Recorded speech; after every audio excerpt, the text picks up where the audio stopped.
Quando você está passando por um desses momentos tenebrosos, e parece que esse momento vai durar para sempre. Parece que você será punido para o resto da sua vida. Parece que você jamais será capaz de alcançar seus objetivos de alguma forma. Simplesmente parece não haver mais esperança. A esperança nunca acaba, contanto que você tenha Deus. A seguir, no entanto, momentos tenebrosos em nossas vidas. And Jesus came up and spoke to them, saying, Toda potestad me es dada en el cielo y en la tierra.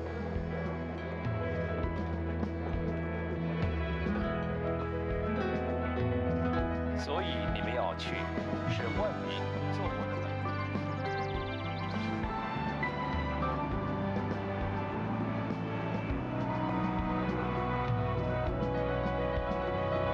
baptizing them in the name of the Father, the Son, and the Holy Spirit, teaching them to observe all that I've commanded you, and I am with you always, even to the end of the age.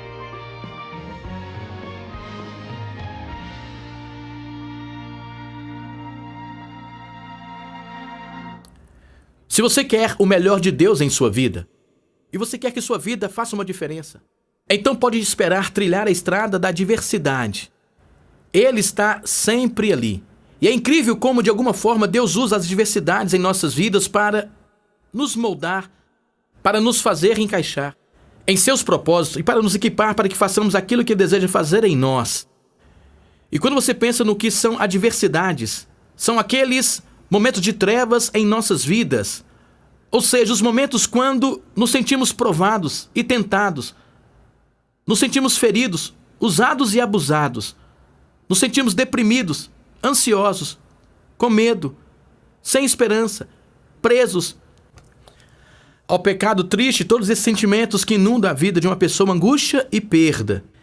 Esses são momentos tenebrosos em nossa vida e Deus não promete que teremos uma vida sem esses momentos. Nós passaremos por eles. E o que precisamos perguntar é como responder a eles. E a forma como respondemos a eles é determinada por várias coisas. Uma das quais é quanto tempo esses momentos de trevas duram. Alguém diz, bom, para mim não tem sido momento de trevas, tem sido horas, dias, semanas, momentos, anos de trevas. Bom, façamos a pergunta, por que você acha que Deus permitiu isso em sua vida por tanto tempo? Então quero mostrar a você um dos princípios de vida da Bíblia. Pois este é um princípio através do qual Deus age. Ele age por meio de cada um desses princípios. Portanto, quero projetá-lo no telão para que você possa anotá-lo. E você não se esquecerá dele, pois é sobre isso que falaremos hoje. Os momentos tenebrosos em nossa vida só duram o tempo necessário para Deus cumprir o seu propósito. Portanto, existe um limite para eles. Existe um propósito para eles. Existe um propósito muito específico para eles. Ele só dura o tempo necessário para Deus cumprir o seu propósito. Agora, já que nem sempre conhecemos o seu propósito para nossas vidas, pensamos, por que o Senhor está permitindo que isso aconteça? Isso parece ser inútil, sem propósito, eu não vejo razão para isso, eu estou sofrendo, eu estou sentindo fraco, e o Senhor simplesmente permite que isso continue em minha vida.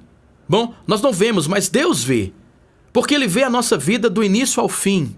E o que eu gostaria que fizéssemos com esta mensagem é ilustrar esta verdade por meio da vida de José. Pois desde a sua adolescência, os seus momentos de trevas começaram quando ele era adolescente e duraram 13 duros anos. Portanto, eu gostaria que você abrisse comigo no livro de Gênesis e vamos ler juntos o capítulo 37. Quero dar a você um pequeno pano de fundo daquilo que está acontecendo na vida dele para que você possa ver como tudo se encaixa. O capítulo 37, começando no versículo 1. E Jacó habitou na terra das peregrinações de seu pai, na terra de Canaã. Estas são as gerações de Jacó. Mas ele começa com José, porque encontramos uma história maravilhosa aqui. Então ele começa. Sendo José, de 17 anos, apacentava as ovelhas com seus irmãos, sendo ainda jovem, andando com os filhos de Bila e com os filhos de Zilpa, mulheres de seu pai. E José trazia más notícias deles a seu pai. Israel, este é outro nome de Jacó. Israel amava José mais do que a todos os seus filhos, porque era filho da sua velhice e fez-lhe uma túnica de várias cores. Chamamos isso de casaco de muitas cores. Vendo, pois, seus irmãos que seu pai o amava, mais do que a todos eles, odiaram-no, e não podiam falar com ele pacificamente. Ou seja, ele vivia em um ambiente de total ódio. E lembre-se que estamos falando de 11 irmãos. Teve José um sonho, que contou a seus irmãos, por isso o odiaram ainda mais. E disse-lhes: ouvi, peço-vos este sonho que tenho sonhado. Eis que estávamos atando molhos no meio do campo, e eis que o meu molho se levantava, e também ficava em pé.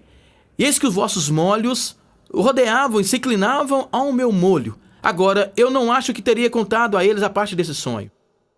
Então lhe disseram seus irmãos: tu, pois, deveras reinarás sobre nós, tu deveras terá domínio sobre nós. Por isso ainda mais odiaram por seus sonhos e por suas palavras.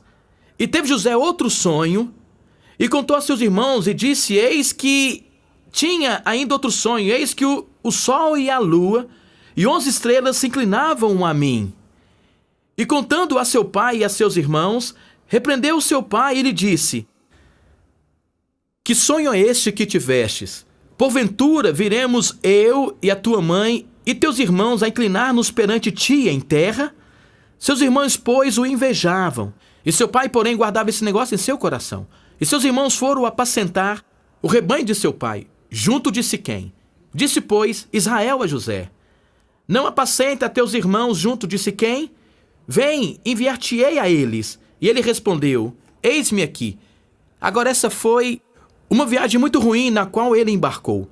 O que eu quero que você veja com este pano de fundo é: esse jovem, começando na idade de 17 anos, passou por momentos muito, muito difíceis e tenebrosos em sua vida. E quero que pensemos nos momentos pelos quais ele passou e dissemos: momentos podem ser horas ou o que quer que seja. Em primeiro lugar, ele cresceu em uma casa onde havia ódio. Havia ódio. Eles tinham uma inveja dele porque o seu pai o favorecia e fez para ele uma túnica. Ou seja, ele era o favorito de seu pai. Isso não era culpa dele. E eles o odiavam. Está escrito, eles o odiavam. Eles tinham inveja dele. Portanto, havia essa atmosfera na qual ele cresceu, uma atmosfera de pura rejeição. Bom, ele vai até seus irmãos e eles decidem: quer saber de uma coisa? Estamos cansados dele, vamos nos livrar dele. Então eles decidem matá-lo. Eles dizem: vamos matá-lo. Então matamos um animal, colocamos o seu sangue sobre o casaco de José. E levamos o casaco de volta ao nosso pai e dizemos que José foi morto por um animal selvagem. Então o que foi que eles fizeram? Jogaram num poço. E ele ficou lá dentro por um tempo, não muito tempo. E uma caravana passou e seus irmãos pensaram: espera um minuto. Por que não vendemos a esses viajantes? Assim ganhamos um dinheiro com ele. Por que não vendemos a essa caravana? Então eles o venderam. Agora, ele era odiado por seus irmãos e depois separado dos seus pais. E agora ele está a caminho de um lugar desconhecido. Ele não sabe para onde está indo. E cada vez mais se afastando da sua casa. Sentindo cada vez mais e mais solitário, mais e mais rejeitado, mais e mais temeroso. Sem dúvida alguma, sem saber o que vai acontecer com a sua vida. Então, quando eles chegam ao Egito, eles colocam em um mercado de escravos e o colocam à venda. E acontece pela graça de Deus que Potifar, que era o chefe da guarda de Faraó, decide comprá-lo. O leva para a sua casa. Então ele começa a fazer todo o trabalho pesado da casa. E pensando em sua túnica, de muitas cores, em tudo que ele tinha e em como seus pais cuidavam tão bem dele. E agora ele está esfregando o chão e fazendo todo o serviço pesado da casa. E então ele trabalhou tão bem que depois de um tempo,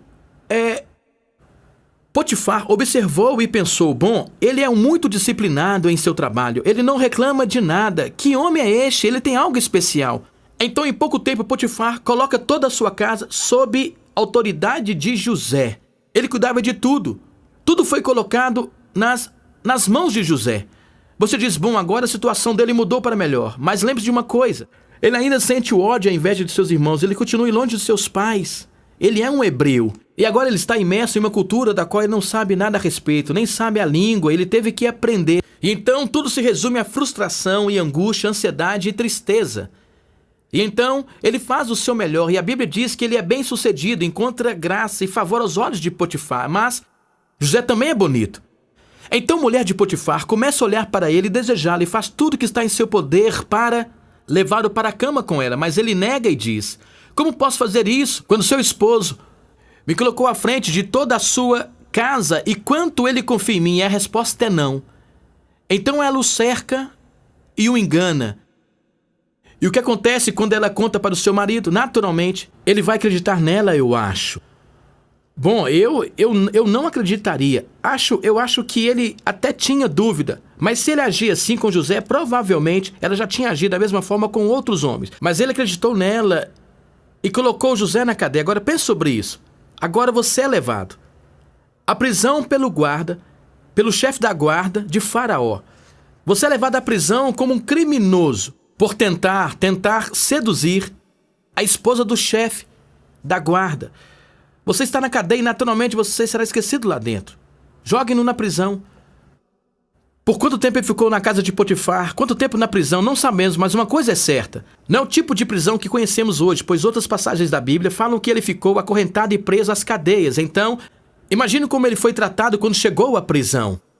Seu verme, seu criminoso. Bom, imagine as coisas pelas quais ele passou, mas, a despeito de tudo isso, depois de um tempo, o guarda da prisão, o carcereiro está de olho nele e observando o seu comportamento, e quando se menos espera, ele coloca José como responsável pela prisão.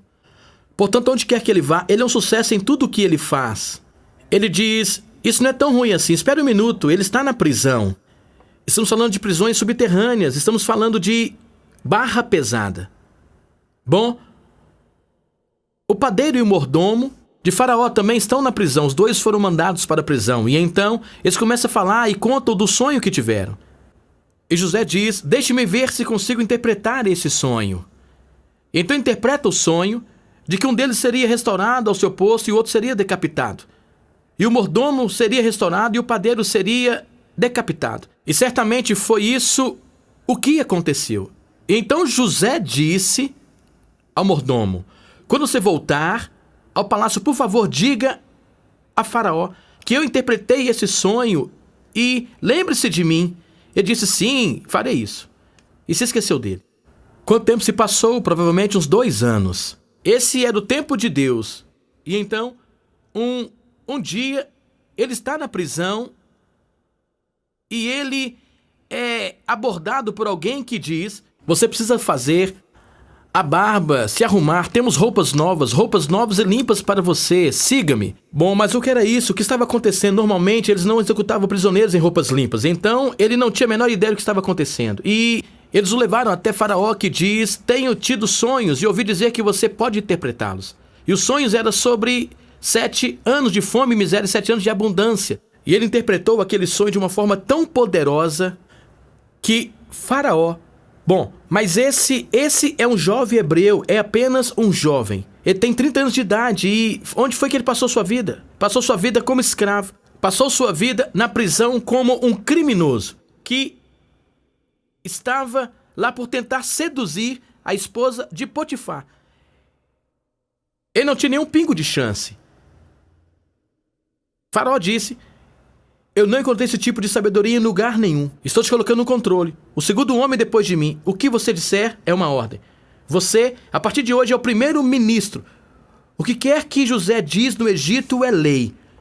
Portanto, durante 13 anos, foi uma experiência de trevas após a outra. Momentos de trevas, adversidade e tribulação. E a maioria de nós pensaria, bom, agora parece que Deus consertou tudo em 2 anos. Não. Isso é tão importante que você precisa entender. Foram necessários 13 anos.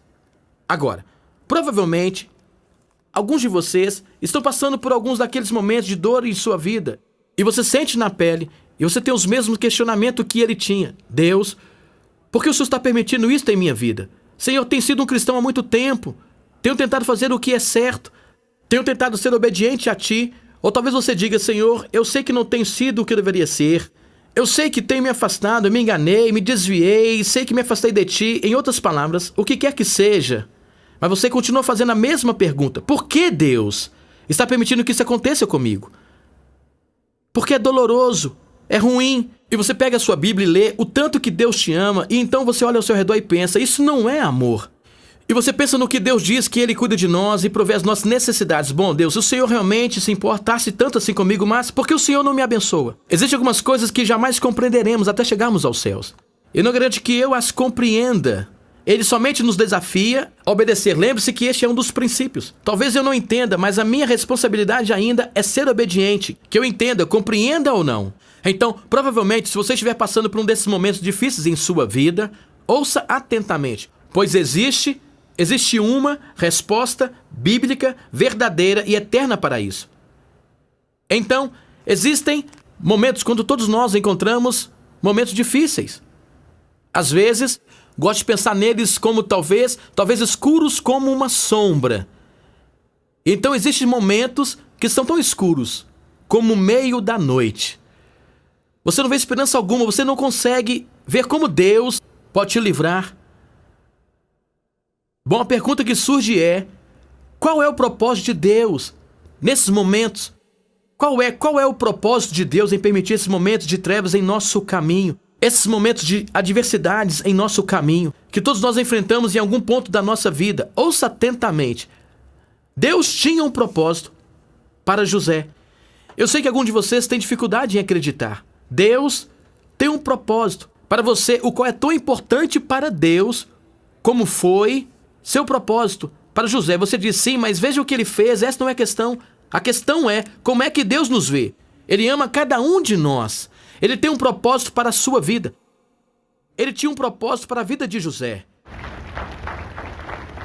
E este propósito é muito claro para nós milhares de anos depois, mas não foi claro para ele no começo daquele tempo. Ele tem um propósito para a sua vida. Então você diz, qual é o propósito para a minha vida? Bom, pensamos sobre isso, por exemplo. Em suma, o seu propósito final e principal para a sua vida e para a minha vida, a razão pela qual ele usa esses momentos é para nos conformar à imagem de Cristo. Você diz, bom, eu não entendi. O que quer dizer com isso é, Deus está agindo em sua vida e na minha para fazer o quê? Para lixar, peneirar, esculpir, para tirar das nossas vidas aquilo que não pertence, que não deveria estar nela. O que ele está fazendo? Ele está costurando e moldando nossas vidas de uma forma para que o nosso caráter se torne semelhante ao caráter de Jesus. Pensamos como ele pensa, amamos como ele ama, perdoamos como ele perdoa. É isso que ele está fazendo porque vamos passar a eternidade com ele. O que eu quero que você veja é, somente uma coisa vai te satisfazer e isto é Jesus vivendo a sua vida em você através da sua vida. Somente isto. Então, quando eu penso a respeito do propósito que Deus tem em nossas vidas, então uma das questões aqui é, por quanto tempo Deus permite que essas coisas aconteçam em nossas vidas? Ou seja, por exemplo, José, ele tinha 17 anos. E ele viveu em meio a seus irmãos, e eles o odiavam antes dele completar 17 anos. É nesse ponto que a história começa. Então, o que dizer da duração do tempo? Somente o tanto tempo que for necessário para Deus cumprir o seu propósito em nossas vidas. Será que eu tenho alguma coisa a ver com isso? Sim, eu tenho e você também. Se eu me rebelar contra os momentos de trevas, o que estou fazendo é aumentar o tempo desses momentos de dor, ou estou me posicionando de uma forma que Deus me coloca de lado e diz, você está determinado a não ser usado, eu não te usarei. Portanto, a forma como respondemos é muito, muito importante. E penso que para José, 13 anos foi um tempo muito grande. Conheço pessoas que enfrentaram momentos de trevas mais longos do que este. E então elas dizem, veja o que aconteceu. Quando Deus finalmente me libertou ou me colocou em liberdade. Você não pode desistir, porque o seu Deus não vai desistir de você. Ele não vai desistir de você de jeito nenhum. Então, quando eu olho para a vida de José e vejo pelo que ele passou, quanto tempo durou, e quando eu penso nos momentos que eu e você enfrentamos, achamos que 2 semanas já é tempo demais, é horrível. Ou quem sabe 1 mês. Mas eis o que torna tudo isso difícil. Quando você está passando por momentos de dificuldades e você não vê uma luz no final do túnel, parece que você será punido para o resto da sua vida. E parece que esse momento vai durar para sempre. Parece que você jamais será capaz de alcançar os seus objetivos. De alguma forma, simplesmente parece não haver mais esperança. A esperança nunca acaba contando que você tenha Deus. Porque Deus te ama. Ele vai cumprir a sua vontade em sua vida de uma forma ou de outra, se tão somente você confiar nele. José provavelmente sentiu tudo aquilo que eu e você sentiríamos, talvez até pior. Porque ele não tinha o conhecimento a respeito de Jesus que eu e você temos, mas ele sabia que Deus Jeová, o único e verdadeiro Deus, era o seu Deus. Ele estava ciente da presença de Deus em sua vida. Pense onde você está. Eu não sei o que você está enfrentando. Pode ser um problema de saúde, de relacionamento, eu não sei. Mas não culpe Deus por isso. Pergunte a si mesmo: Senhor, o que tu estás tentando fazer em minha vida? Lembre-se do que dissemos. Um dos propósitos principais é para nos moldar conforme o caráter de Cristo. Para nos ensinar a confiar nele. A ser diligente, perseverante, corajoso, ousados. Ou seja, para aprendermos a manter nossos olhos nele e para nos manter cientes dele. Para sermos confiáveis, fiéis, diligentes, disciplinados em nossas vidas. Esses são os propósitos de Deus. E ao nos rendermos a isso, permitimos que ele opere e faça as coisas em nossas vidas. O que acontece? Ele nos usa, ele nos usa conforme a nossa disposição e disponibilidade para sermos moldados. E então quem determina isso? Nós, de uma certa forma, determinamos. Se eu estiver disposto a dizer: Deus, eu não entendo, mas estou aberto.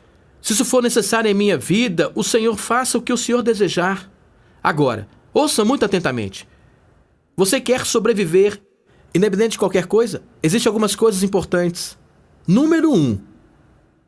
Você precisa confiar em Deus. Se você não confiar nele nos momentos de trevas, simplesmente não funciona. Confie nele. Em segundo lugar, para que isso aconteça, você precisa ler a palavra de Deus. Você deve ler a palavra de Deus, meditar em sua palavra por essa razão. Quando você ler a Bíblia, o que você está fazendo? O Espírito de Deus está programando a sua mente para pensar da forma como Deus pensa. E quanto mais das Escrituras você colocar em sua mente e coração, orar e ler a palavra de Deus são absolutamente essenciais se queremos passar por esses momentos de trevas e sair vitoriosos. Agora, por exemplo, você se senta diante da TV e diz: eu vou relaxar agora. Isso que você pensa. Então você coloca sua mente em um ponto neutro. E daí parece uma propaganda: compre esse sabão, desta vez de remédio, e ela diz: tome esse remédio, more nessa casa, dirija esse carro, use essas roupas, coma isso aqui, beba aquilo. E você está pensando: eu vou ignorar tudo isso. Não, você não vai. Porque a sua mente está absorvendo tudo isso. E o que acontece é que você está permitindo que o mundo programe a sua forma de pensar, de agir, de viver, de vestir, o que você compra, o que você bebe. E então você ouve essas coisas durante 2 ou 3 horas e você vai dormir, ou você decide: vou ler a minha Bíblia um pouco, e você lê um trecho e depois vai dormir. Sabe o que aconteceu? O mundo te venceu. A verdade tem que estar incrustada em sua forma de pensar. Como Deus pensa, como Deus age, de que forma eu me encaixo no plano de Deus. Se você deseja sobreviver esses momentos, é por meio da sua palavra, falando com Ele, ouvindo a Ele, tendo tempo para Ele. Entenda, Deus não age conforme o nosso horário. Nós é que devemos agir conforme o seu horário. Pense sobre isso. Você está tentando tomar uma decisão importante e você vai dar a Ele apenas 10 minutos, ler 10 versículos e perguntar a Ele: agora, Senhor, mostra-me a tua vontade. Daí você se levanta e vai embora. Sabe de uma coisa? Como você se sentiria como pai se você chamasse o seu filho e dissesse: essa é uma questão muito importante, você precisa tomar uma decisão. E então, ele te ouve por 5 minutos e diz: meus amigos estão me esperando por mim. Tchau, pai. Você pensaria: não está nem aí. Você quer atravessar esse momento e sair deles? Você tem que andar de joelhos na palavra de Deus, ouvindo a Deus, dedicando o seu tempo para deixar que Ele grave em sua mente, em seu coração, aquilo que Ele pensa a respeito da sua situação. Se Ele vai te guiar, se Ele vai te guardar, mostrar o caminho, se Ele vai te proteger, sim, Ele vai. Então, qual é a conclusão? Você pensa: bom, momentos de trevas são tempos ruins. Nem sempre. Ouça, Deus permite que você passe por um momento de trevas em sua vida, que não é fruto de algo que você fez. Preste atenção. Ele tem algo em mente o qual você nunca poderá compreender até que Ele coloque o seu propósito em ação. Você não pode arriscar perder aquilo que Deus tem em mente, mas você precisa confiar nele. O que constrói confiança? O que gera confiança é a sua palavra, a sua oração. E o que gera confiança É obediência àquilo que ele diz, e o nível de confiança continua subindo, subindo e subindo. Deus fará isso em sua vida. Coisas que você jamais sonhou. Se você tão somente confiar nele nesses momentos. Alguém diz, mas eu não sou cristão, como isso aplica em minha vida? Vou te dizer como. Se você não é um cristão, e com isso quer dizer que você nunca entregou sua vida a Jesus, não recebeu como seu Salvador, você está perdido. Você diz, mas eu estou perdido. Não é essa a questão. Você está separado de Deus. Você está fora da cobertura da graça, do amor e da bondade de Deus para a sua vida. E você está sozinho para enfrentar a sua vida. E é desastroso estar assim. Os seus pecados podem ser perdoados. Ele te aceitará como um de seus filhos. Se você estiver disposto e aberto a confessar os seus pecados, sua necessidade dele, sua dependência nele, e crer que Jesus Cristo morreu na cruz pelos seus pecados, pagou a sua dívida do pecado por completo, você o aceita como seu Salvador, entrega sua vida a ele e permite que o Espírito Santo entre em sua vida e habite em você e através de você. O que isso produzirá transformará a sua vida por completo. Agora, outra alternativa é, você pode continuar vivendo a sua vida de forma como você tem vivido. Sem Cristo. Sem Deus agindo em sua vida. E um dia olhar para trás e pensar, ó Deus, tenho andado sobre a areia todos esses anos e não vejo nada lá atrás. Não vejo os meus passos. Ou você pode viver da sua vida e olhar para trás e ver que as suas pegadas são como bronze. Depois que você morrer, elas permanecerão para sempre, por causa do impacto que a sua vida produziu, se você permitir que Ele o faça. É uma escolha que você precisa fazer. E Pai, com gratos somos, porque o Senhor sabe como transformar um momento de trevas em momentos de luz e de brilho quando a sua vontade começa a se cumprir em nossas vidas. E a minha oração é que o Espírito Santo leve essa mensagem de esperança e segurança, que cada pessoa que ouvir esta mensagem esteja disposta a colocar a sua confiança em Ti, independente de qualquer coisa, e possa ver o Teu maravilhoso agir em suas vidas, em nome de Jesus. Amém. Para maiores informações a respeito do InTouch, ou para saber como ter um relacionamento pessoal com Jesus Cristo, escreva para o endereço que está aparecendo em sua tela. InTouch, Dr. Charles Stão, está disponível pela graça de Deus e para a fidelidade de nossos parceiros espalhados ao redor do mundo.